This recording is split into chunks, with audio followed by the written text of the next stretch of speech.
This is Donald Rumsfeld. And after 9/11, America decided that they need to take offensive. They need to hunt down the terrorists and control their behavior. And so they started to arrest terrorists.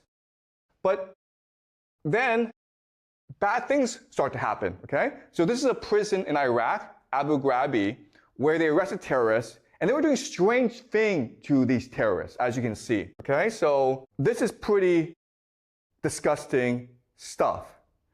And this was leaked to CBS News, and CBS News showed all this, all right? So it's pretty disgusting. So now the question then is, why is this happening? And there have been different explanations. The military says these are soldiers who went crazy and they went rogue. So we've arrested them and we've punished them.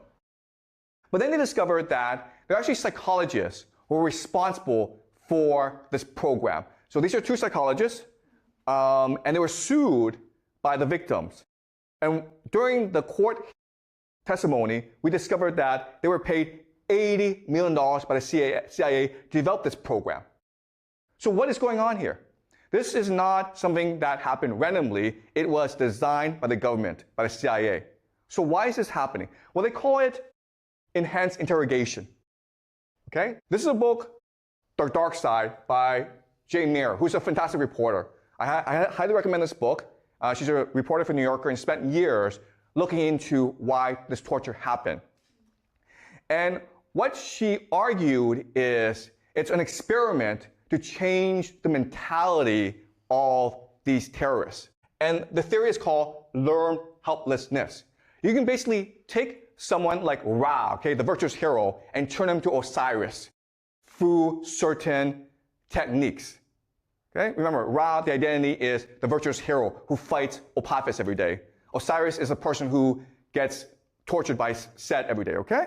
So the goal of this experiment is to turn Ra into Osiris. And the person who developed learned helplessness is also the person who developed a new theory called positive psychology. His name is Martin Seligman. Okay? So positive psychology that you're learning in school is brainwashing. Okay?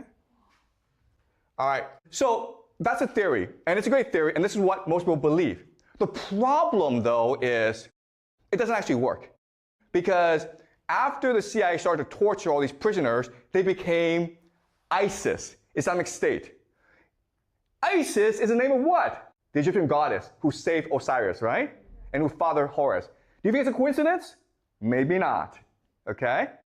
Maybe not. So ISIS is this fanatical death cult that are terrorists who go around the Middle East and kill a lot of people. Okay? You might have seen their videos where they do a lot of nasty stuff, like beheading people. Okay? So what a lot of people discovered is that there's actually a direct connection between, ISIS and this torture. In fact, many academics, so for example, Jeremy Suri and Andrew Thompson, they discovered that many of the ISIS fighters the U.S. is currently combating in the Middle East deepened extremism during the time in prisons, controlled by the United States. So it's really strange. The United States thought that they were going to use the psychology to turn Ra, the terrorist, into Osiris, the citizen. But they ended up doing the reverse. Osiris became Ra. How stupid were they? Right? And these guys were paid $80 million to be this stupid.